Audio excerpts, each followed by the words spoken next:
me where you from. Baby, I come from the low. With some trappers you ain't know. One up top up in that glizzy, dog and coca on the road. I'm just watching for the troopers trying to make it to the O. Hit the trap, bust it down. Junkie say he wants some more. Play the block like I'm Shaq, but I shoot like I'm cold. Well, welcome to another episode of Roll Off the Hill. I have two of my good friends here with me today, two of Treasure Valley Treasures. Why don't you introduce yourself? Hey, how are you? My name is Marcel Wright. I'm one half of the Wright Team. This is my wife, Kara Wright. Hello. How are you? Great. Good. Thanks for having us, though. Appreciate you, though. No problem. Thank you guys for taking time out your schedule to come. That I appreciate that. So Absolutely. Thank you. And just for the people to know, you two got married last year. Yes, we did. We got married last year, June 10th. Mm-hmm. It is. Don't forget that anniversary date. But yeah, we got married. Were you there? I was not. He wasn't. You was not there. I was in Scottsdale. Okay. But there.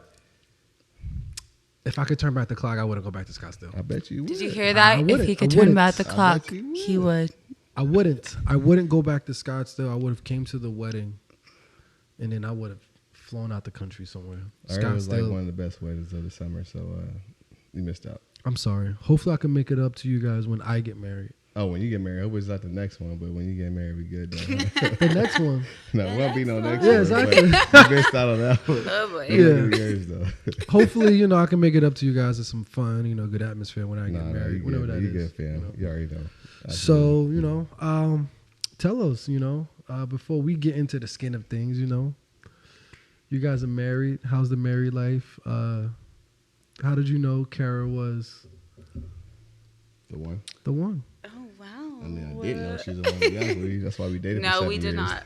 But we slowly figured it out. Yeah, I mean, we dated for 7 years before we decided. 7 years. Yeah. 7 years. We got married. That's a long time. It was like a seven-year test run. Well, here's the thing. I've been married before, right? Yes. So my whole thing is like, I needed to make sure this time I'm not going to be divorced twice. Mm-mm. So, of course, the next time I got married, I wanted to make sure. So we dated for 7 years. And it was my first marriage, so I actually also wanted to make, sure. It was my only one. Yeah. So, what separates, her from, everyone else, and why did you decide to marry her? Cute. Shut up.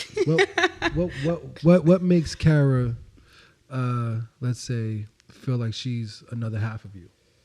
Honestly, let's be honest though. Like this is a heart, man. She has a heart of gold, dude. Like she's quirky and like loony, of course. You know what I mean? Anybody knows her loves her because she's always laughing, goofy. Always laughing, just goofy, right? But she holds you down though. You know what I mean? Like she's the person. Like honestly, like I could be myself around. Like I literally don't have to never worry about loyalty or anything like that. Like she's always down for me, and she's a hard worker. Like you know what I mean? Like we work together. And we work full time together. We're like every day, like in this, we live together, we work together, and that doesn't work for a lot of people. You know what I'm saying? A lot of people got to be waiting for their spouses or whatever. But no, you're right. We make it work one way or another. You know what I mean? And she's an old soul because I am 10 years older than her too, as well. You know what I mean? So that goes a long way because again, you date somebody for 7 years, you are for sure knowing that already she's the one. You know what I mean? And I had my choice of like women who I wanted to date and be with, but it was undeniable. Like she was the one for sure. You know what I mean? And he's cute too. Oh, cute. Okay. You did it. That's sweet, okay, babe. That was really sweet. Okay. So, Kara, at what point did you know you wanted for Marcel to be your husband? I know he had to propose, but at what point did you see yourself saying, you know what, I could spend the rest of my life with him? Well, same thing as him. It was longevity and testing out whether or not I wanted to be with him. And we, unlike the old days, we moved in together really early, but I eventually learned that worked. So that was step one. He has a beautiful baby girl. She was super young, so that actually was something that I think we overcame early on. Stepmom vibes. Stepmom. I actually call it bonus mom. Yep, that's good. I like Yeah, that. so I met her when she was 7. She's turning 15 in December, which is crazy to think about. But driving soon. so that being that young, and then him having a daughter, oh my God, it just wasn't meant to work. But so many qualities in him, and honestly, it was kind of one of those things where I was there, and then I never left, and I couldn't maybe tell you like all the reasons why, but She never went home. yeah, I never went home. My She just parents moved in. loved that Yeah, though, like she it was just never okay, left. like it was fine.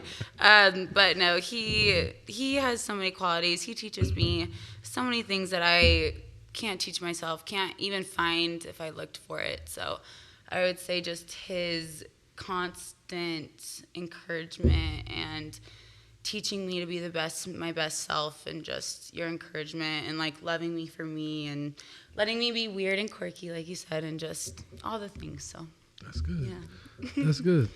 Love is hard, especially now. very Yeah, hard. it's tough. Still You know? is. Yeah, we're in a different vibe. We're in a different era right now with Yeah. the social media and Social everybody media. have access to everyone. I You know what I mean- mean? So it's like it's tough. Like you definitely gotta be loyal. You gotta be trustworthy, because like times today versus like back in the day, like people have access to you.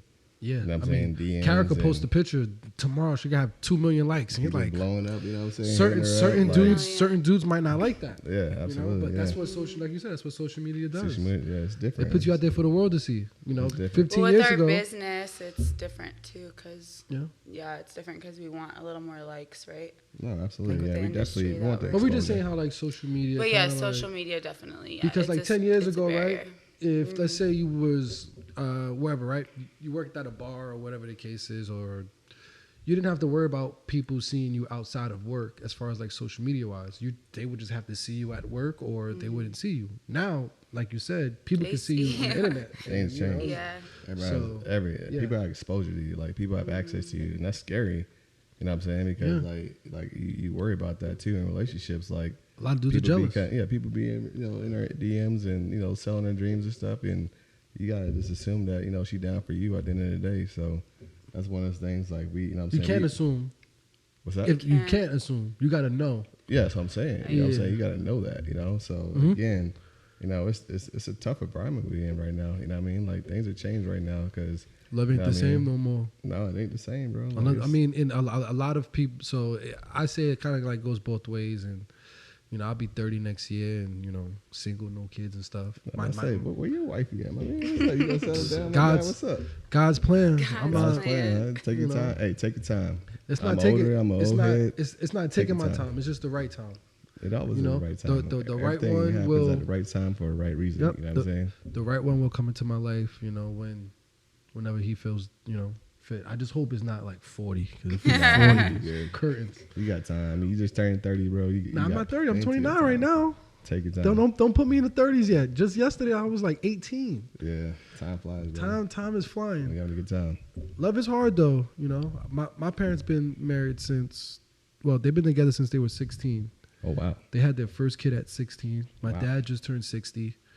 And at that, they both still went to school, graduated, and just still thugged it out. So when I tell people, it's like my parents have 40 plus years of being together, That's amazing. right? It's a blessing.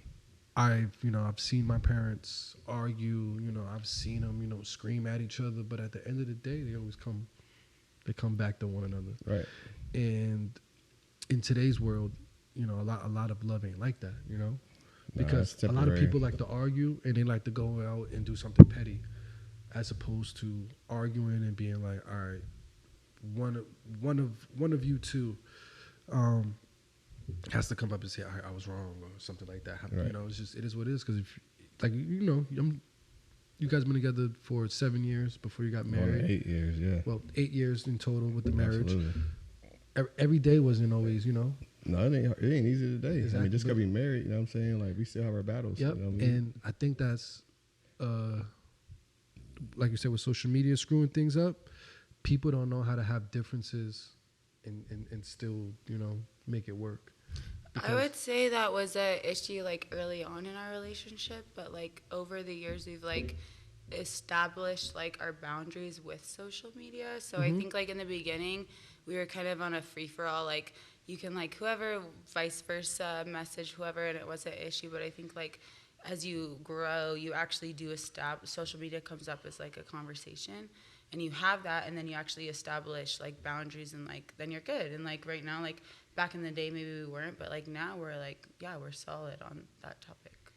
It's all about growth at the end of the day. Yeah. You know what I mean? Like, we never stop growing, never stop dating, never stop learning who you are and who you're dating, right? And that goes a long way, you know what I'm saying? Because, like, you know how it is. Like, when you're younger, you make a lot of mistakes. You know, you do a lot of dumb stuff, right? As you get older, you start to realize, like, I'm older, you're wiser, you know, you don't have time for the BS. Yep. And you got to communicate. You communicate. You want to find that person you want to invest in, you want to learn, you want to grow with. You know, you want to find your queen. You know what I mean? So when you become, when you mature as a male, you know, because males, they mature a little later in life, unfortunately. You know what I'm saying? That's what it is. But they mature a little later in life. So therefore, it comes to a point to where you realize, like, hey, like, I got to grow up someday. You know what I'm saying? Like, I can't be out there chasing and doing the dumb stuff I was doing. You know what I mean? I got to grow up, yo. So when you find somebody that holds you down, that's loyal, that's somebody you can grow with and you be vulnerable with, you know what I mean? It's important. You know what I mean? That's one of those things, like, with her, like, as soon as I knew, you know what I mean? She didn't know what I knew, but I knew what I knew. You know what I mean? That's what was important for me. And that's good. You know, you just said being vulnerable around someone, and a lot of people, they'll use that against you. You know, a lot of people will, you know, if you try to come to them and, you know, speak about your feelings and your emotions, you know, and as a man, it's hard to do that because people will use it against you. Right. And it's like, well, what do you want me to do? I can't have a suit of armor on like Iron Man all day. Yeah, you gotta have those. You can't have those walls up. Day, yeah, you can't have those walls up. They gotta be broken down eventually. Exactly. You know, what I'm saying? Everyone goes through emotions. We're all human. Right. But a lot of people don't understand that. You know, a lot of people, you know, they say, oh, you know, I want my man to be the protector, the provider, this, that. Okay, but at the same time, no, your man, your husband, you know, your boyfriend, at some point is going to be vulnerable. He's going to go through emotions, his feelings, and it's not going to be about probably jealousy, but he's just going to be... He should be able to be vulnerable, yes, he should be able to be vulnerable. You know what I'm saying? He should feel like he should be hard and tough. Yeah, and without someone using it against him. Right. You know? Right. And I feel like a lot of people, they don't really understand that. No, they don't. You know what I mean? And again, it's all about maturity and growth. You know what I mean? People just, like, learning who they are. Like, a lot of people get in a relationship, they don't even know who they are as a person. Yeah. You know what I mean? They're still growing. They're still trying to figure out what they are, who they are. You know what I mean? So, like, you hear this all the time. Like, you can't go into a relationship expecting that person to make you happy. You got to be happy before you get in that relationship. Yeah. You know what I mean? Like before me and her, man, like, I went through a divorce. You know what I mean? So I was in a weird place, you know what I mean? And she went through a breakup as well. And it was one of those things where, like, we both weren't looking for nothing. You know what I mean? So we came together organically, which is, like, beautiful because, like, a lot of people don't realize, like, when you start looking for something, you're chasing something, it's usually not for you. Yeah, I did not want it. No, neither one of us. At all. So how did you guys first meet? I don't even know. Well, we met in the gym. You know what I mean? We met in the gym. He was doing chest that day, huh? Yeah, I actually was doing back. I don't even know. It was. I literally remember. I know. You were doing back. Well, yeah. I just usually guys don't just blatantly walk up to you and like. No, they do. They do. They do, but it was not creepy. Okay. At all. Yeah. I will stand by that. It wasn't. I don't know how to explain it. Like, he was just so, like, he was just, he was good. It was good. Let me back up. It was good. It was one of those things where I normally never approach women at the gym because I know that it's a creepy thing. It's a no-no, right? It is a big no-no, and everyone knows that. It was weird because we had this connection. Like, we saw each other like 2 days in a row. We'd never seen each other in the gym ever.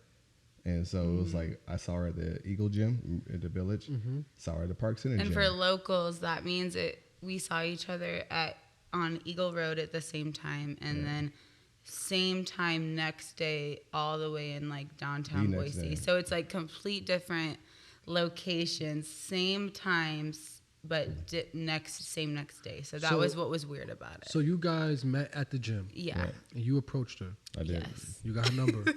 No, I didn't get a number then. You got my Instagram. I followed her. Okay. On Instagram. Okay. So you followed her on the gram. Already prior to saying hi to me. Oh.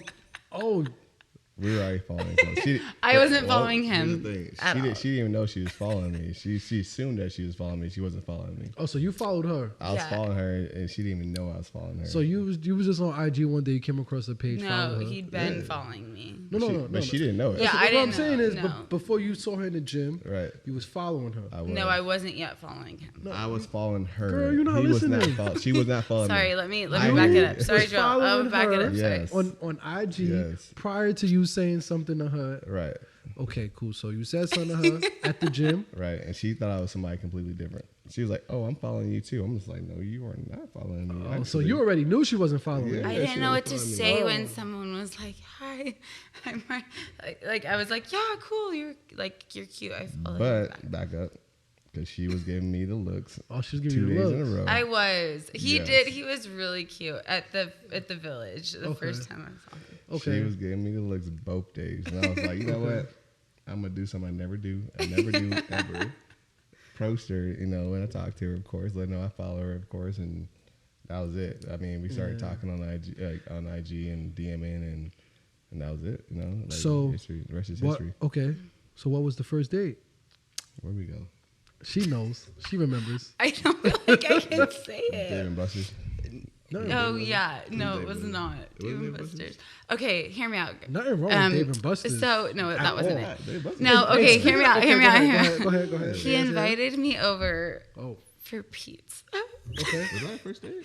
Yes, honey. I thought we did it No, that was like a few dates in. I finally got the card you get to play games on.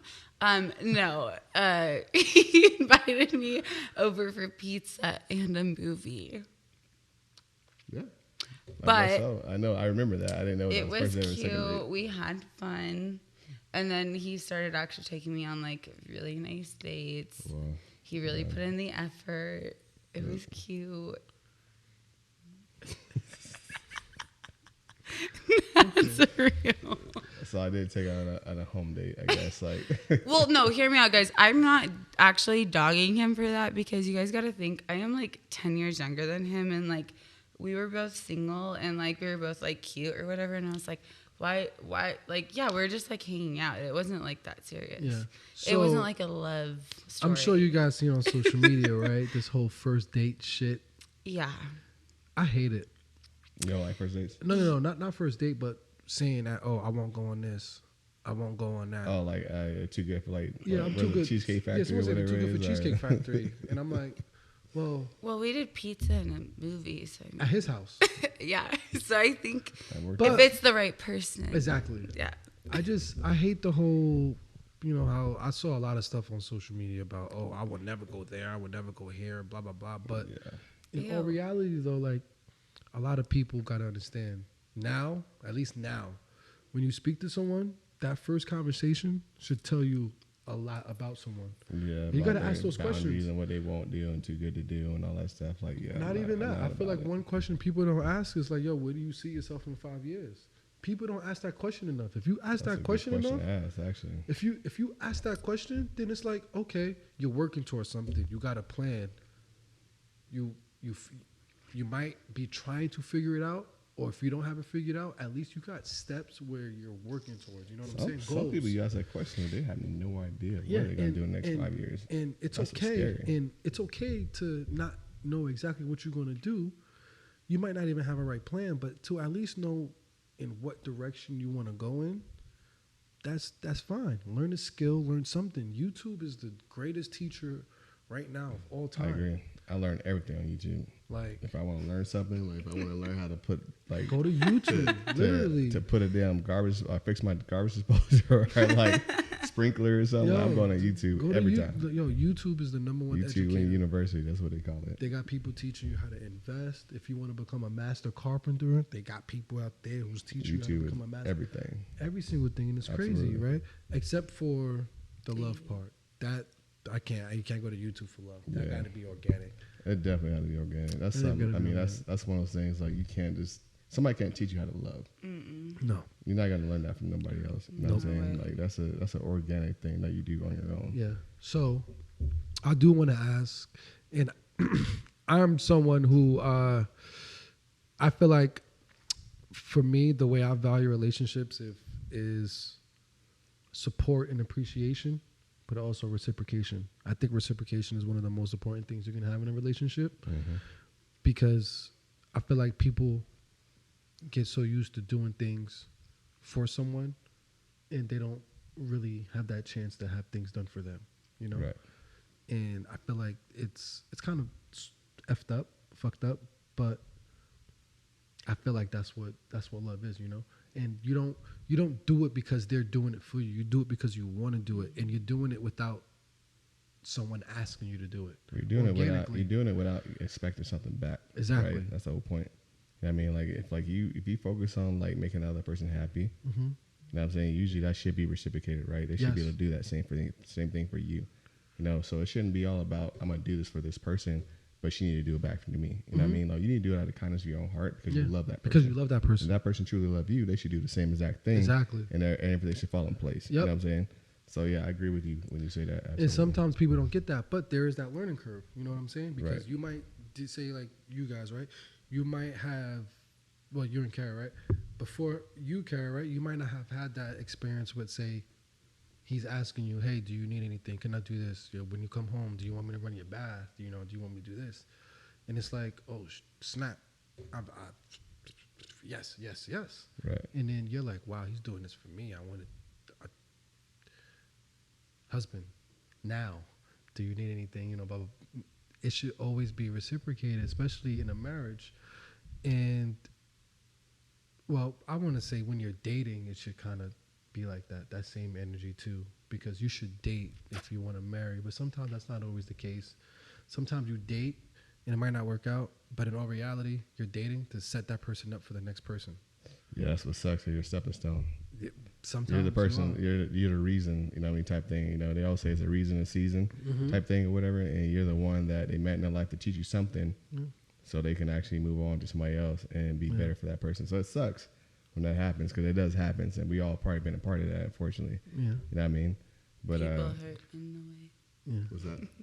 Said people hurt in the way. Yeah, it sucks. But at the end of the day, you know, I mean, we all go through some bad apples. Close to the mic. People hurt in the way. Mrs. Wright. Mrs. Right.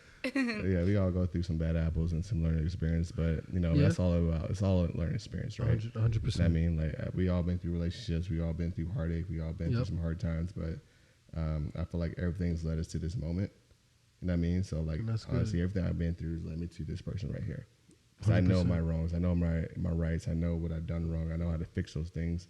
I don't want to bring those in these relationships. So I know that, you know what I mean? And I think that's what betters our relationship, because of like all the shit I messed up on back in the day in my own relationships. You know what I mean? Just being young, dumb, immature. I've learned from those. You know what I mean? I want to be better from that. You know what I mean? I think that's kind of where, you know, our relationship kind of like taking a big stride just in general, because in growth, you know, because it's one of those things where you can be in a relationship and just be lost and just kind of just going through the emotions or whatever, right?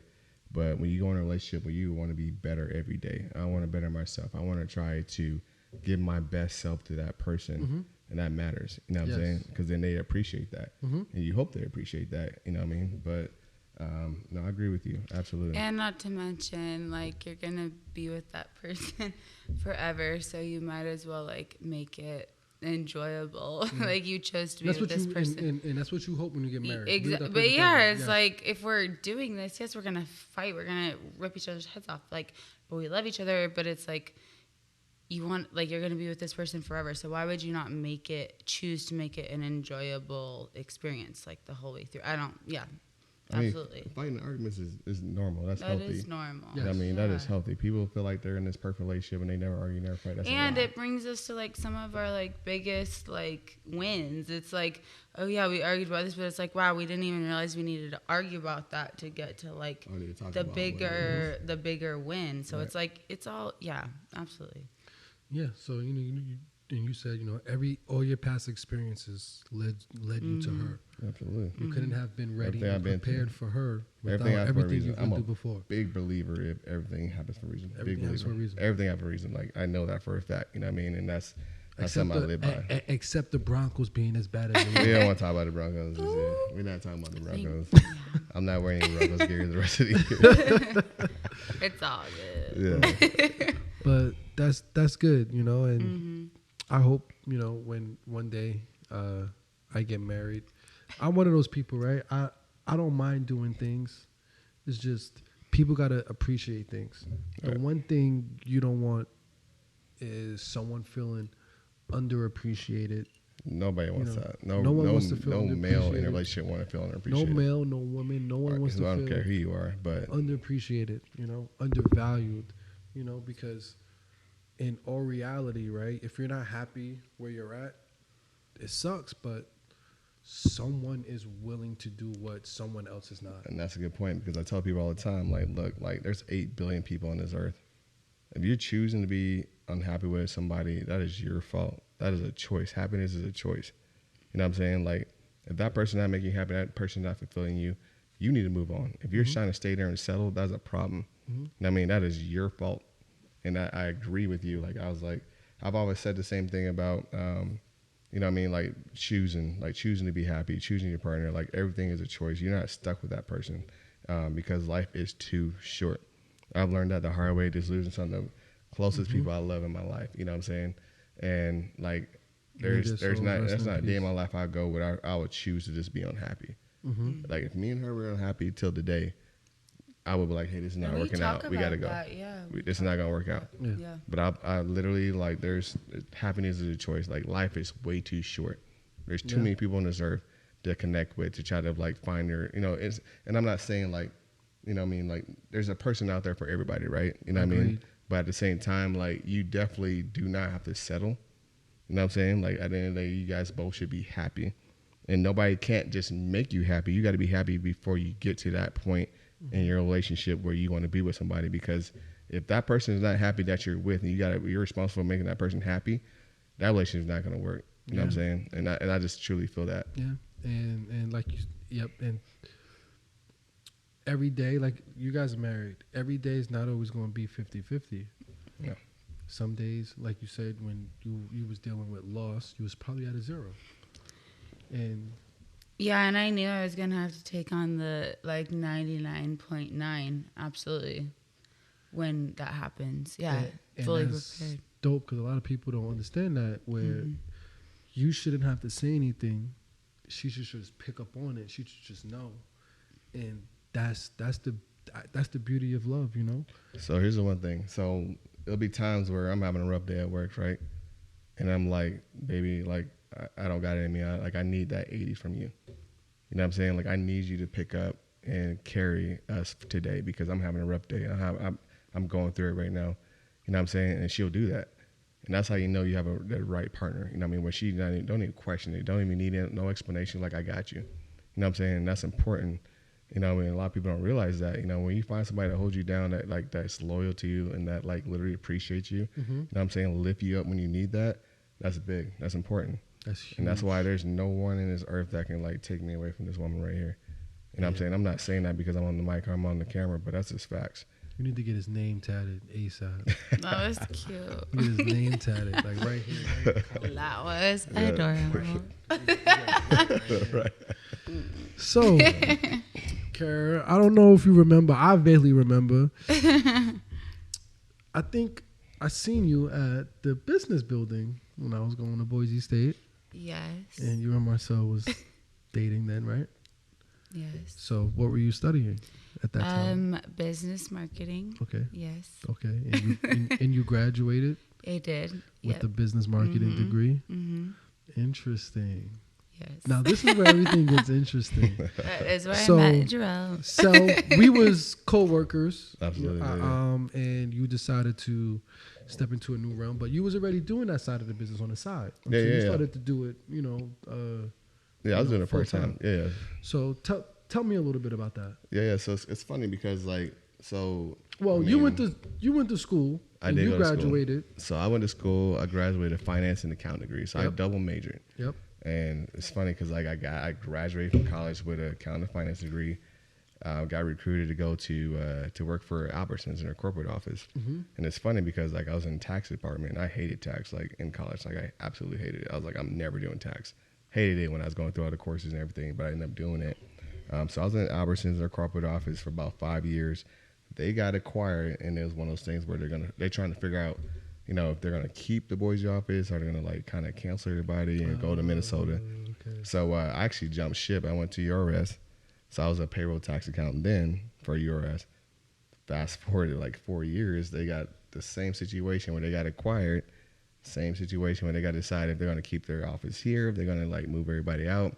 So that's when I decided to go work with one of my best friends, Grant Neeson, at Armstrong. So that's where me and you kind of started connecting because you were working there at the time. And yeah, so I was a corporate tax accountant for about almost 7 years, honestly. You know what I mean? I love my job and everything like that. But I started dabbing on the side and like in the mortgages, you know what I mean? Because I met this individual.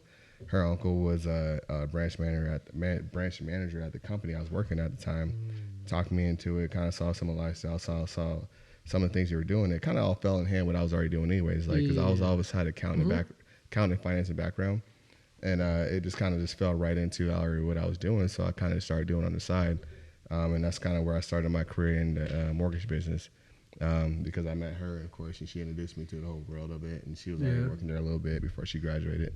But yeah, so I started kind of dibbling a little bit before I actually decided to go full time. But yeah, she was finishing up school, and then she decided to jump into the mortgage business as well. So we both were working at the same company at the time. Okay.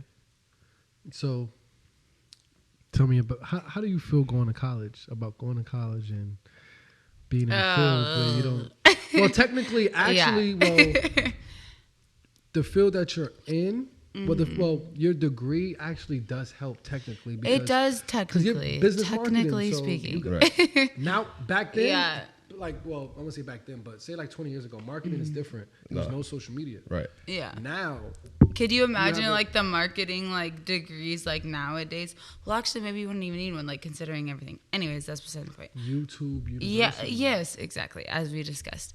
But yeah, having the degree, you know, growing up, obviously your parents are like, you go to elementary school, middle high school, and then you obviously go to college, you get a degree. That's like what you're supposed to do. Go to college, get a degree, make $40K a year. Pay it off till you're 60 if you're lucky. Yeah, do the whole thing. So I did that. I met a lot of people, not a ton, but like whatever. I got a degree. I learned how to get by, I guess you could say. Like, I mean, obviously I considered myself like a smart person, like however you want to put it. I knew I could be successful in whatever I wanted to do in my life. And that was really That's whatever. Key. Yeah, that That's was confident. key. So I had that. And so mortgages, my uncle, he has been doing loans for over like 35 years. And he approached me while I was in school. And he was like, no, girl, like you don't understand like the money to be made in loans. Like he basically like laid it all out for me. And I was in school at the time, obviously getting a degree where you don't need that to do mortgages. So I finally completed my degree. I listened to him eventually. Actually, I was an assistant for him while I was still in school and having a full-time serving job. So yeah, work ethic is a thing, whatever. But I eventually graduated, got my loan officer license. So what year did you graduate? Oh God, I don't even know. Like that's how irrelevant it is to me. You like that's how 2017? embarrassing. Like I can't even tell you the year I graduated because it has no implication on my life. So thank you. Did you graduate in 2017 or 2018? I don't know. I don't know what year I graduated. Are you serious? Man? No, I'm like I don't. Can you say dead ass on the podcast? You can say dead ass. I'm dead ass serious. Like off the top of my head, I cannot think of it. 2018. Audience, No, 2018. Yeah, 2018. Yeah. Sorry, fam. 2018 is the year I graduated college. Okay, so you graduated in 2018. Yeah. You guys were still dating. Mm-hmm. But you was working at Barber Cole full time. Full-time student and assisting at the mortgage office And and doing 16 credits in college. I slept in my Jeep Cherokee. God bless her. I sold her. I slept. Petunia? I slept in her. Like I slept because it didn't make sense for me to wake up, leave Barbacoa at 12 and then wake up at like 5 to study for my math exam. So I just slept in my Jeep, like in the parking garage at the Boise State to go to my 7:30 math class. Like, I just made it work. So okay. So listen. Hey, what I'm gonna say next, people, don't just. This is hard work, but so you got out of work at midnight. Sometimes, And then- 11:30. And then you had class the next morning, but you said you wouldn't go home. No, I'd like sleep in my car. So you would work like an 8-hour shift. I should go to my house usually. Or like go to his house, which was very convenient. Okay. So let's say the days you didn't go to his house, right? And it's gonna be funny, but the days you didn't go to his house and you went to the business center, the business building at Boise State, you slept in your car. You did an 8-hour shift, slept in your car, no shower, no brushing your teeth. Thank you for pointing that out. Yeah. But you know what it is though? There's a but. People don't have that drive, right? A lot of people, they don't have that drive. You wanted to graduate, you had a goal, you wanted to graduate no matter what. A lot of people have a lot and they do less. A lot of people have less and they do a lot. So I applaud you for that, because at the end of the day, you wanted to make it work, and you did. You just gotta get it done. You just That's gotta get it easy. done. Like that's the easiest People explanation. And I applaud you for that. That's a lot of people can't say. I went to community college from 2012. I did 1 year criminal justice. I hated it. I fell asleep in the class. Literally. I believe that. Yo, I fell asleep front row, right? I'm in the first row, and this was in business law. I think it was business law. I fall asleep or something.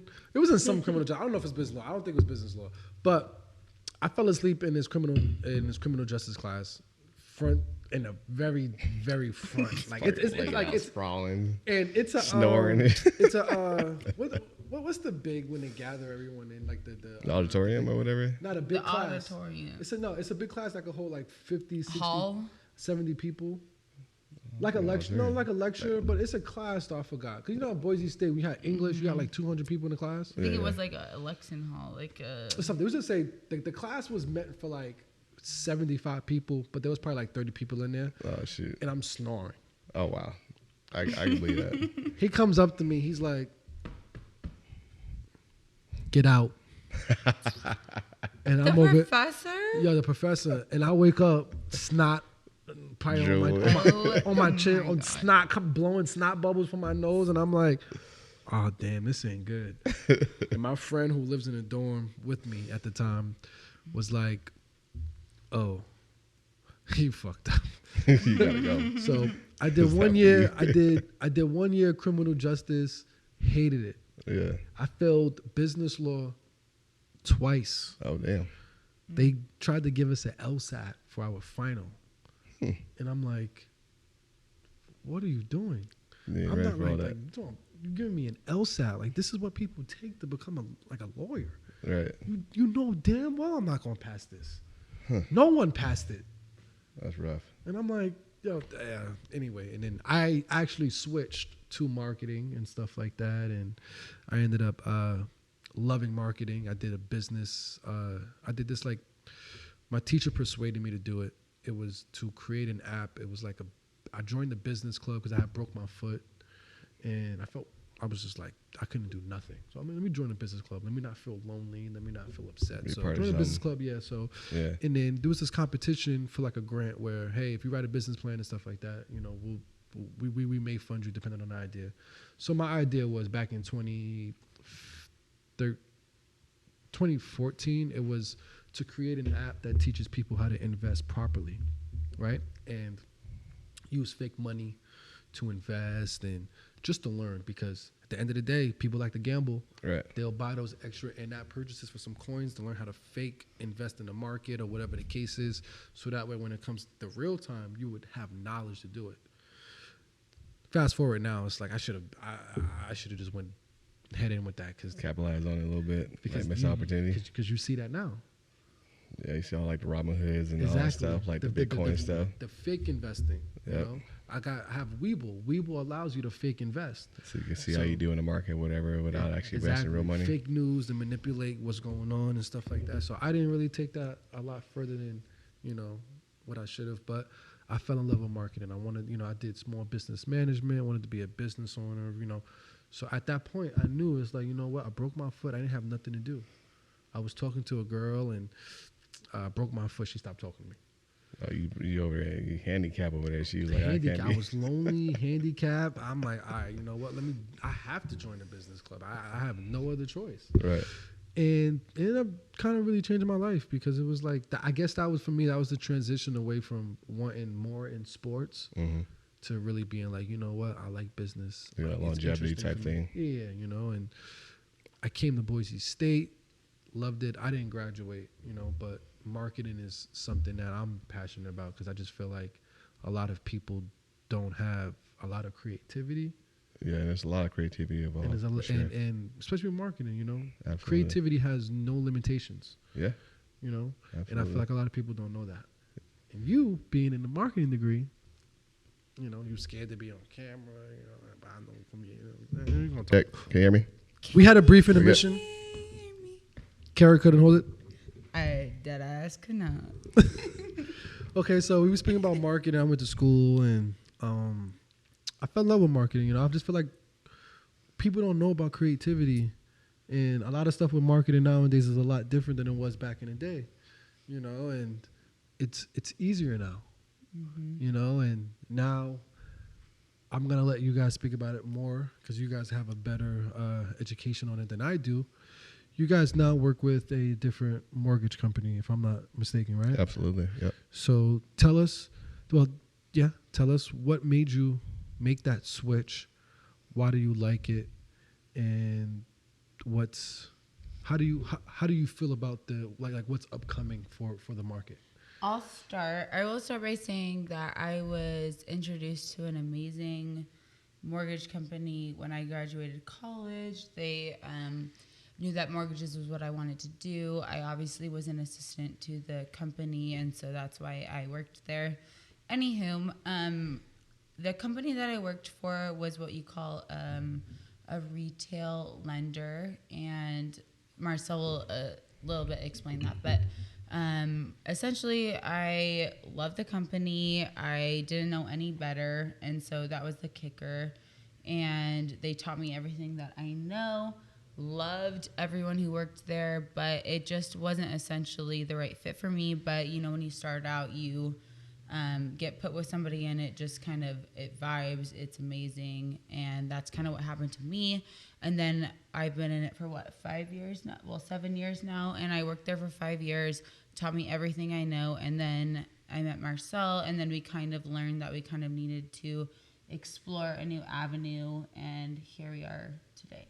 Yeah, just kind of piggyback what she's saying. Honestly, like we have no bad things or any type of like quarrel with the last company we're at. Like, so going from like when you're with retail, it's kind of like a plug and play, right? You know, they literally kind of like babysit you, they hand feed you, like, and it's one of those things where you learn a lot, right? You know what I mean? You have a lot of support, which is great. But they have limitations, and that's kind of where we ran into. I just knew that I knew where I wanted to go. And I know I was kind of restrained as far as where I wanted to go, right? With retail, like I said, I have nothing bad about retail. They're great and they are for where they are. They're good for where they are. But I just knew that where I wanted to go in my career, I needed to kind of step out that realm. So we decided to. It's funny because like this company, C2 Financial, they recruited me about a year before I even like decided even like look into it, because I didn't know about the broker world at all. Retail was all I knew, and you don't know what you don't know type thing, right? Exactly. And that's kind of where we're at. We hear all these stories about like, they're, you have no. Hold on, stop. Did we even say we were lenders? We didn't even say we were mortgage brokers. We're getting there. No, we didn't even say that. Can we start over? No, just but do you get what I'm saying? Like we didn't even say we were mortgage brokers. Calm down, we're good. No, but we didn't even say we were mortgage brokers. We're getting there. Do they understand? Like when I said like talking about fairway, like yes. I'm not gonna cut this out, right? You better. It's not a cutout. Are you being deadass? We're getting there. Chill. We're good.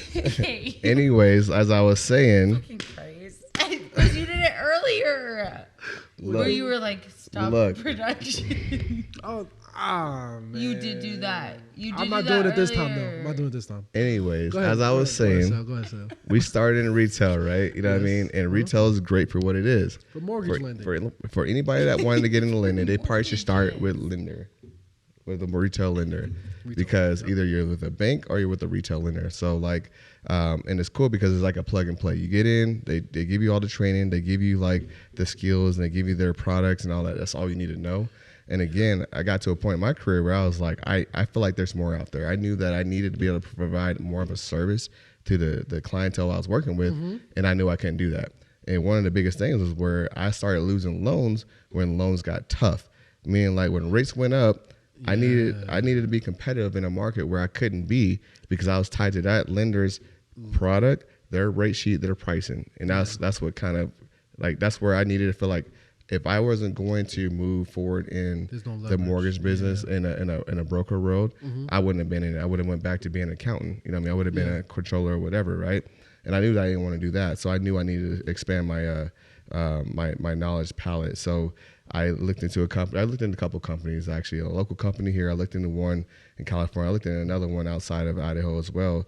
And C2 just kind of like felt like home. They felt like they accepted us. We literally feel like family there. We're super cool with the CEO, David Temko. He's a cool dude, and like his family and everything. They accept us for family, and I love that. You know what I mean? Yes. But they allow us to grow our business how we want to grow it. And the beauty about what we're doing right now is like we're in the broker world where we work with over 30 different lenders. When we're with retail, you're stuck with working with that lender's product, their pricing, and their rates. That's it. Now I get the shot for the customer, meaning like, you come to me, I'm going to go out and find you the best rate, the best product. I don't care what lender it is because I have no ties. And that's what's the beauty about what I do right now because it gives me that flexibility to be able to control where I bring that loan to, right? And another thing that I was like super drawn to in the broker world is that there's a lot of loans where I was with retail where I literally could not, I had to turn them away essentially. Like I couldn't do those loans. I had to like, if there are bank statement loans, I apologize. If there are bank statement loans, if there are loans where, non-QM or anything like that, or, I had to turn those loans away and I was losing business and I wasn't doing a service for my referral partners, even my buyers. So, fast forward, I met with C2 Financial. I met with David Temko. I met with Shane Irwin and those guys. And Shane Irwin came from the same company I came from. And, I met with those guys and it was just a genuine conversation. It was real. They were honest. And they kept it 100 with me. And it was one of those things where I was like, this is where I need to be. You know what I mean? And it was a big leap of faith because like when you go from retail to broker, like retail, like I said, they spoon feed you. They spoon feed you the whole time, right? They're like holding your hand or whatever. When you go into the broker world, you're on your own. That means that, you know what I'm saying, all the products, all the services, all the lenders you work with, everything, you got to figure that out on your own. You know what I mean? Because you are on your own. You're 1099. You're self-employed. You know what I'm saying? That is on you to stand up and either you're going to sink or you're going to swim. And that's where we're at. But I love it because I can provide such a value to my realtor partners. And I've always been in the mindset where I want to be an asset, not a liability. Meaning like I don't want to be sitting there just taking business. I don't want to be sitting waiting for my phone to ring. I want to be able to provide value to my realtor partners. Meaning like if they come to me with a problem or an issue, I want to have a solution for it. Yep. And that's what kind of gives me that flexibility on the broker world because like there's so many different products. There's so many different ways to skin a cat. I mean, like there's different lenders that will set certain like guidelines or they have certain like criteria as far as like if a loan can go through underwriting. And I have that ability where I can go out and find the product that's right for the customer. And that just opened up so much more business for me. That made me more valuable to my realtor partners. And that's why I love the fact that where I'm at right now. Okay. You know what I mean? So with that being said, are you one of the few mortgage brokers? No, I'm not actually. So it's funny because the mortgage broker world kind of blew up about 2 years ago. Okay. There's a company that came here that kind of they pretty much like they got here first. They got here first. Yep. And that's one of those things that people always tell you either want to be the first to market or the best at market, right? They got here first, and that's awesome. You know what I mean? Because they kind of opened up my eyes. Yep. They wanted me to work for them, and it was one of those things. This wasn't good for me, good fit for me, and I respect them and everything they're doing and everything like that. But I got to a point in my career where I was like, I wanted to have more control. I wanted to have more direction. I wanted to be more of a leader versus kind of falling in line because I knew where I wanted to go in my career. So again, they kind of opened up the whole broker world for a lot of people here that's starting to kind of like go into the broker world because they had such a bad rap back in the whole like mortgage crisis, right? In 2007, 2008, they took all the heat for all those bad mortgages and all those loans. So everybody was getting away from brokers and they're going to retail. You know what I mean? But now fast forward, all that stuff started getting cleaning up. There's a lot of regulations out there where you can't have those predatory loans or some of those issues that we fell into. You know what I mean? And now we're in a position where now the brokers are starting to take over, believe it or not. Yes. And I'm not going to say the transition is easy. I'm not going to say every loan officer should just go to the broker because it's not easy. It's not. I mean, it's a huge learning curve. It's a huge learning curve from processes to the system you use to the lenders you use. I mean, there's a big process that people don't realize. It is a lot. But at the same time, if you're willing to learn, be willing to grow, you have the palate for it. Yeah. I mean, that was one of the things that for me, I was like, I knew my limitations were with the retail market was very limited. But I knew going broker, I can actually grow my business. I can diversify my business, and I can become more of an asset to my realtor partners. Yeah. So, okay, if for those of you who might want to buy a house, right? If they went to the retail side, like for like a retail like lender, they can only shop at one price, right? One rate. They're shopping at that lender. They're shopping at that lender's prices, their programs. They're stuck with their pricing, right? And when you guys were on the retail side, you guys could go out and try and persuade other realtors to work with you, but you only had one rate to work with. We had one pricing. We had one products from that company. Okay. Now I could shop. I have over 30 different lenders I could choose from. Yeah. Just imagine the possibilities. Yeah. So I just want to make sure that people are aware. It's Absolutely. Yeah, and it's a game changer because again, like when you guys work with when buyers work with realtors, right? A lot of times they go out shopping for houses. Mm-hmm. You know what I mean? They got to go. They got to go to these houses, open houses. They go and visit these houses. But when they come to a broker like myself, or my wife, Kara, like we do the shopping for them. Yeah. So they don't have to worry about if they're getting the best rate because we're going to go out and buy the best rate for them. Yeah. You know what I'm saying? We do the shopping for them. From different people who lends money for people to buy houses. So we work with some of the biggest lenders in the country. In the country. So like UWM, United Wholesale Mortgage. Yep. They're the number one lender in the country. You know what I'm saying? And if you're in Idaho and with like any local lender here, retail lender, we don't have that ability to work with some of these big retail companies. You know what I mean? So depending on if you're in the FHA, VA, or if you're like conventional, or you're like these certain like programs where like you're going manual underwrites, or you're going non-QM, which is like a bank statement loan, or going with like a DSCR, which is debt services loan. Like we can go to any of these lenders. You know what I mean? And what's cool about it is like we work for C2. With C2 Financial is the biggest brokerage in the country, so therefore we do get some of the better rates from a lot of other like brokers, believe it or not. That's good. I mean, and I love that. Yeah, and I would say like the biggest caveat just to being in retail lending for over 5 years is we are selected to just their rate sheet. And so when I price out a loan for somebody, I'm given like this one sheet of pricing, obviously. And so moving on to the broker side, and I look at it and I'm like, oh my gosh, these like rates are terrifying, right? So moving on to the broker side, and I got to price out a loan, right? I literally get 10 rate sheets from best pricing to worst pricing.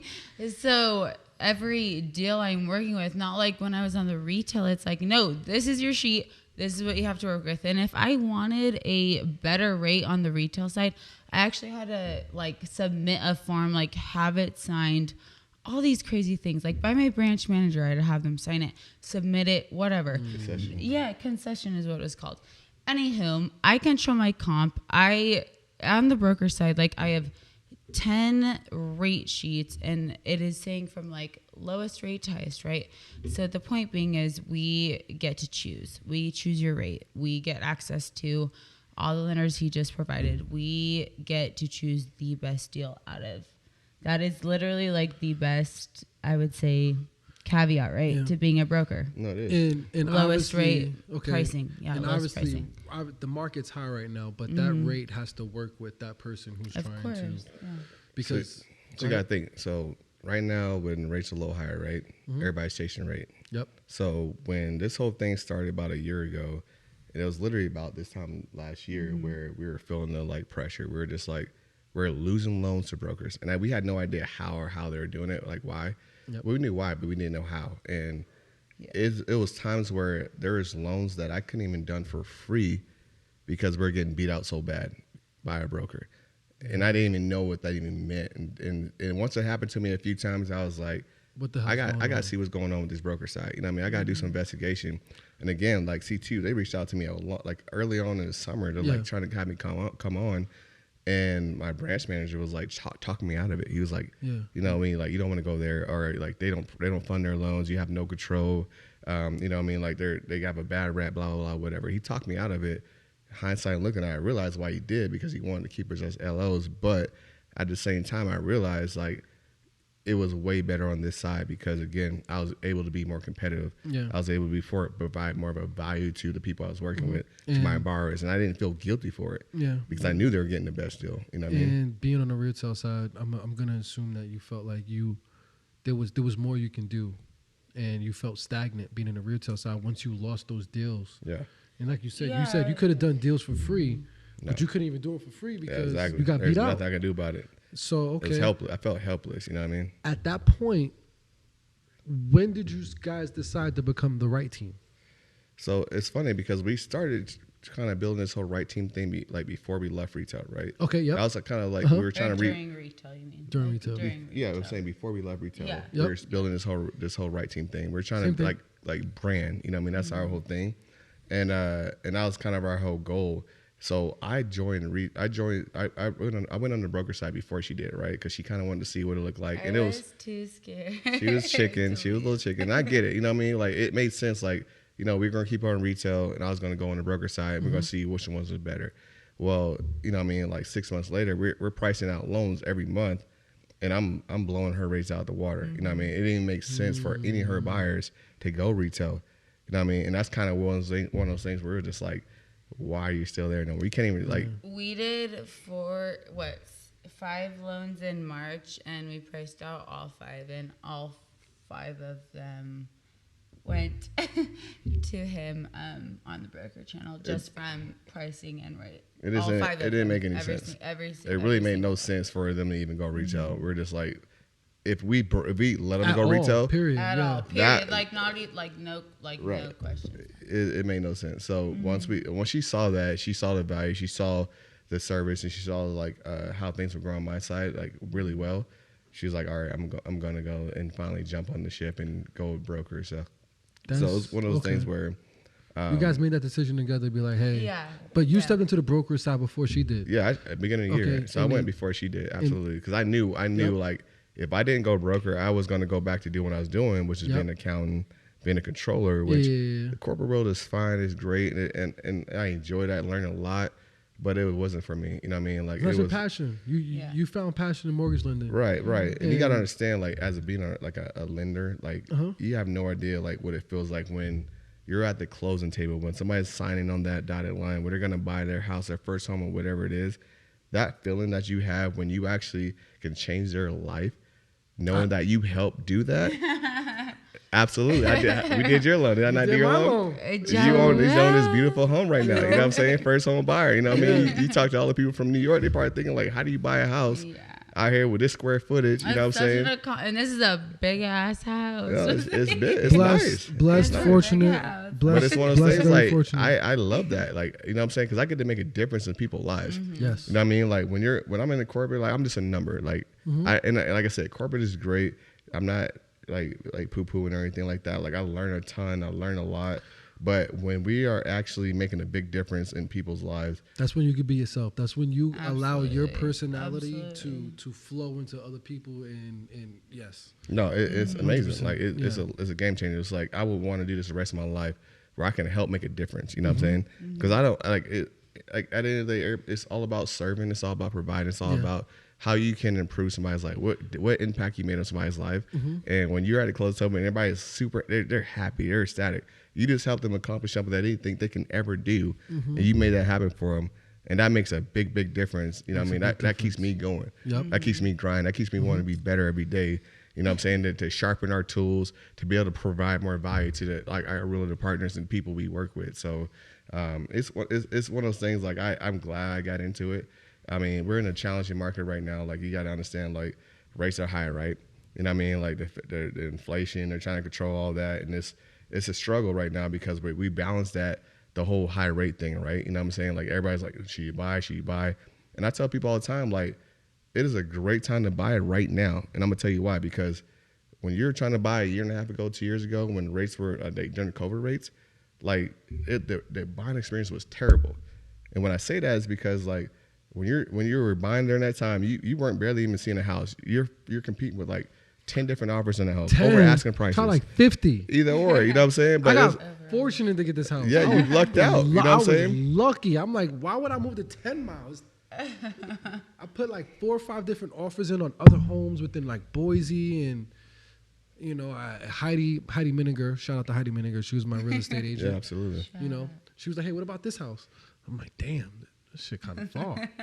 But me being young, I'm like, you know what? If I move here, it's better for me because I won't have easy access to downtown because I was renting in a house with my homies. Right. And with my brothers and DA and Keyshawn, and we lived on Vista. I could just I could hop on a little mini scooter. So responsible. Mob downtown. But I'm like, you know what? If I move out here, it's not that ground you a I want little to. bit. Plus, Yeah. only one person had put an offer in. The other homes that I was at, it was like I had like 5 or 6 different offers. So it was like Dude, it was for me, it didn't even matter. It was a bloodbath during that time. It Like, was a for super buyers, bloodbath. it was frustrating. Yeah. You know what I mean? Like, I felt bad for a lot of first-time home buyers. All the Californians moving here, they were pricing them out of the market. Yeah. They're one of the reasons why our prices are so high. Because Cash. they're paying cash or they're paying They over getting asking prices. They're not even looking at homes, like waiving inspections. Like, you know what I'm saying? You buy today, you get to take your time because, again, it's one of the biggest investments that a first-time home buyer would ever make. You know what I'm saying? So they get a chance to take their time, Yep. make sure it's the right for them, it's the right decision. Yeah, the rates suck, but the rates are going to come down. So when rates are high, prices come down, right? As soon as those rates like come down, The prices price is going to high. go up. Yep. So you're going to be dealing in a bad market when essentially like you're going to be priced out. So essentially, what you're saying is you want to get a house that's low.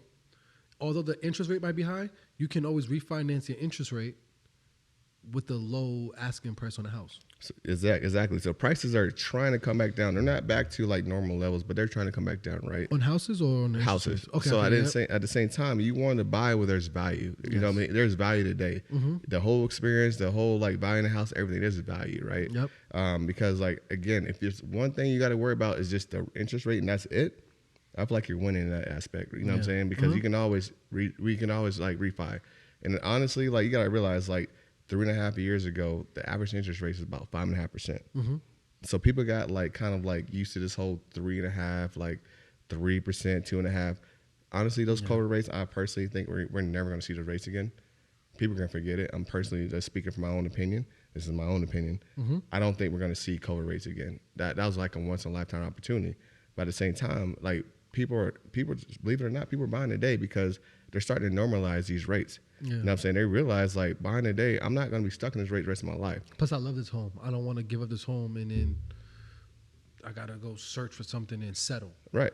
You know what I'm saying? You know what I'm saying? So it's one of those things like once the people find that value and they realize like, you know, I'm getting the value in the home, the whole buying experience. And then I feel like that right there, it makes a big difference. Yeah. And like you said, right now, housing prices, they're not as high as they were during COVID, because when I bought, I could have immediately sold for double. Yeah, you could have. I mean, like literally about I before rates get up, No, you shouldn't. you could have made about $150,000. Nah, I would make more than that. No, prices are down. House that it's the same build Yeah. as mine, same square footage.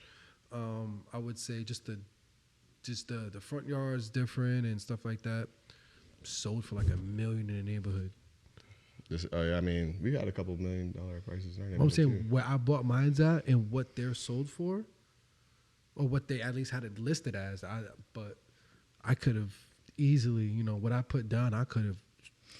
Okay, well, let's think about that. What you take the money, what you then go like it, Exactly, it's that's just what not someone feasible, said, right? Yeah. I could go back and rent, which is fine. But if I wanted to buy, Then if you buy again, no, hell no, yeah, absolutely basically, not. all my yeah. gains is gone. Yeah, because you bought at a Absolutely. high price point anyway. Exactly. So, I mean, Yeah. you got the value now buying when you did. Because we bought around the same time. You bought And I think we bought like probably a couple months after you did or Yeah. whatever. But yeah, we bought it at the right time because like prices went stupid after that. And especially this area too. So that obviously, if you were to sell, I were to sell, prices be higher because this area wasn't as developed as it was. No, and it's growing. I mean, they're putting all the new restaurants, all the new stores, Everything. like in this area. So it is a good area to be in. Absolutely. Okay. You find the value. Yep. So, for the the people's standpoint, I'm gonna say the people. What can we see from you two guys in the nearby future? It could be marketing, anything like what do you guys want to do to help say increase the buyer's experience? I will start. I would say honestly, just an experience of just dealing with obviously like two people who have been experienced in the industry for so long, and honestly like we're in it and we're staying in it, and you guys gotta understand like the market that we're in, it is so easy to drop out of. Like everyone is dropping out of, even those that have been in it for like 10 plus years, and we're staying in it. We're experienced. We've been in it for what? How many years together? 20 plus years of experience, Like or no? Together, yeah. Like some 18 yeah. roughly. But the moral of my story is we're staying in the industry, and it is like our passion, and we're married. And so like this is like how we want to build our life, and we literally want to be like Idaho, Meridian, Boise, whatever you want to, Kuna, Nampa, Caldwell. We want to be like your lenders, and we're not getting out of it, and like we want to be in it forever. So like that's all I have to say. Not to cut you off though, but from what I saw online, you guys are not just licensed in Idaho. No. Yeah, I know. We're licensed in Oregon, Florida. So for people who want to, Yeah. so for people who want to buy homes in say the states of Florida, Idaho, Washington, Oregon, Texas, Yep. Soon to be California. most soon to be likely. California. Yep. Yeah, we're here. Like we're not You can getting reach out out of to the them. industry. Yeah. Like Yeah. this is gonna be our thing forever. We're married. We're joint. Like, yeah, it's our thing, babe. Okay, it's your turn. Well, here's the thing. Here's the thing. Like you gotta understand. Like back when things are going crazy, right? Year and a half, 2 hours ago, right? Not 2 hours. I'm sorry, 2 years ago.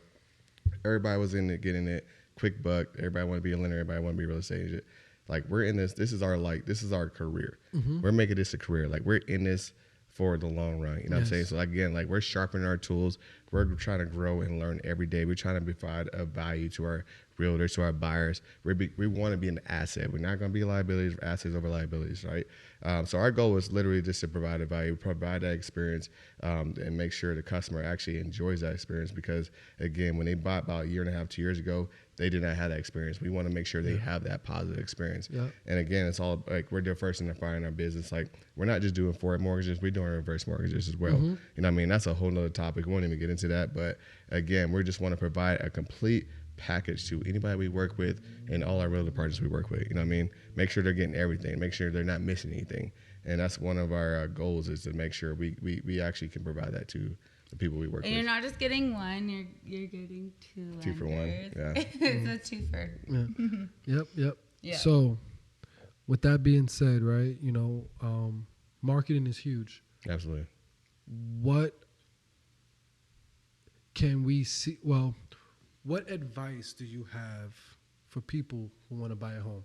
Because, you said debt to ratio, your income, stuff like that. So when people want to go buy a home, what are some tips and some advice you would give them to make sure that they have set on their side before they come and try? Well, I'm going to say before, but they can always reach out to you and then obviously go back and be like, all right, I got to do this. But what are some tips and some advice you can give people to have ready and set to go before they come in, before they go and start searching for a home?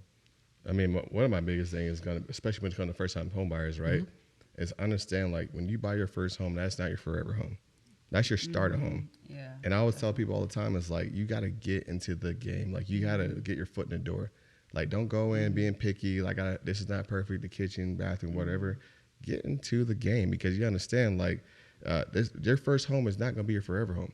You got to find a way to get into the market where, if you find a house that makes for you, the payment works for you or whatever, do that. Don't be too picky. Get into the game, because you understand people worry about the rates, right? Yep. If you're renting, how much of that interest are you paying?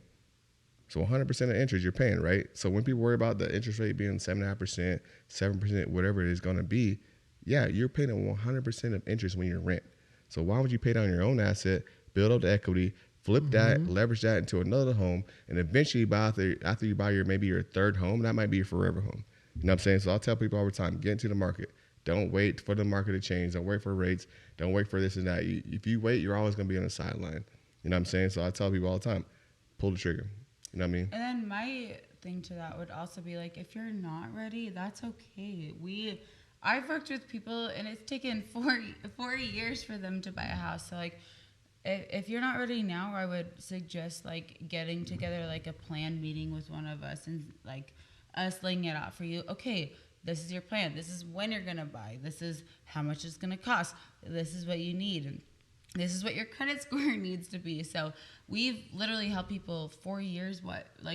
We've helped people meeting them 4 years. 4 years later, they don't buy the house, and when they do, it's like, oh my god, yeah, finally, 1,200 days later. So I would just suggest like having a plan. Like we can lay it out for you. Like we're not your lenders now. Like we're your lenders for life. Like literally. So like we can create a plan. I would say a plan, and then what he just said. So you can not only create a plan for them to buy, right? Mm-hmm. But when they're ready, you can also help them look for investment properties. Oh, yeah. Oh, absolutely. I work with plenty of people that that's like around too. And you and I have had this conversation before. Right. A lot of people have a lot of equity in their home, but they don't know what to do with it, where to go. Mm-hmm. You guys can provide that plan. Like, hey, these prices in this city looks good. Rental rates is at here. If you come and buy and do this, you guys are able to provide that knowledge. So not to cut you off, but so you just hit something on the head, because like right now, because interest rates are so low right now, everybody refi, everybody just low rates. Nobody wants to get those rates up, right? So we run into like a market right now where there's not a lot of inventory because not a lot of people are selling because they want to hold on these interest rates. So believe it or not, a lot of people are starting to become real estate investors because they're like, instead of I'm selling this house, I'm gonna take a HELOC on this house. You know what I mean? Where I'm gonna actually be able to put a rent in this house. They're gonna be able to pay for that HELOC, and I'm gonna leverage that to buy my primary. You know what I mean? And I've probably done like 5 deals like that in the last like 3 months, because people are starting to realize the value of this rate. They don't want to give up, but at the same time, they want to leverage that and actually buy their next home and actually become investors themselves. Yep. So they're actually becoming investors by accident because they're starting to realize, like, I have too much of a good thing going on right now. I'm not going to get this rate up. Yeah. So instead of giving up, I have somebody pay down my asset. Exactly. You know what I mean? And I'm going to take a HELOC out. They're going to pay down that HELOC as well. And I'm going to be able to buy another home in primary. And they can do that in every 2 years. About every 2 years, they can do that. You know what I mean? And that's not a problem. That's huge. That's big. Slam dunk. And how can anyone reach out to you for tips, advice, or if they want to use you guys as, lenders? Yep. So here's the thing, like, we're always open. Like, we have social media between like Facebook. Unfortunately, we are always open. Not unfortunately, sorry. I mean, we're always working. Okay, we so work weekdays, weekends, nights, holidays, holidays, especially vacations, like all that stuff. Absolutely. So how can someone reach out to you personally? So personally, like, we have like on IG, like we get a lot of messages on IG and Facebook. So Facebook Messenger. I know. I'm saying. So what's your handles? On my handles on IG, it is The Wright Loans is my handle, and what is yours again?